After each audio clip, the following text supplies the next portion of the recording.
তো টিম তো রেডি। এখন সবচেয়ে মজার অংশটা আমরা দেখব এই মেসেজটা আসলে কিভাবে পড়া হয়, কিভাবে একটা লেখা কোড থেকে সত্যিকারের একটা প্রোটিন তৈরি হয়ে যায়।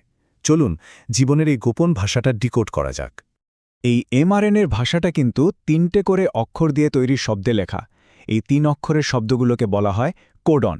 এর মধ্যে একটা খুব স্পেশাল কোডন আছে, AUG। এটাকে দেখলেই রাইবোজোম বুঝে যায় যে এখান থেকে কাজ শুরু করো। আর কাজ থামানোর জন্যেও 3টে সিগন্যাল আছে, UAA, UAG আর UGA। এগুলোর যে কোনো একটা দেখলেই মানে হলো ব্যাস এখানেই থামো। তাহলে AUG হলো স্টার্ট সিগন্যাল আর ওই 3টে হলো স্টপ সিগন্যাল। আচ্ছা, আমাদের সেই ডেলিভারি ট্রাক মানে টিআরএনের কথা মনে আছে তো?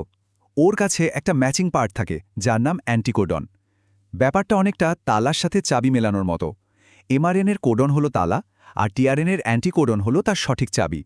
যখনই সঠিক চাবি দিয়ে তালাটা খুলে যায়, মানে কোডন আর অ্যান্টিকোডন মিলে যায়, ঠিক তখনই টিআরএনএ তার সাথে বয়ে আনা সঠিক অ্যামাইনো অ্যাসিডটা ফ্যাক্টরিতে ডেলিভারি করে দেয়। রাইবোজোম ফ্যাক্টরির ভেতরে একটা দারুণ অ্যাসেম্বলি লাইন আছে। এটাকে মনে রাখার জন্য আমরা APE এই 3টি অক্ষর ব্যবহার করতে পারি।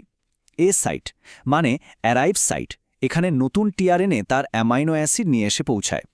পি সাইট মানে পেপটাইড সাইট, এখানে বাড়তে থাকা প্রোটিনের চেনটাকে ধরে রাখা হয়।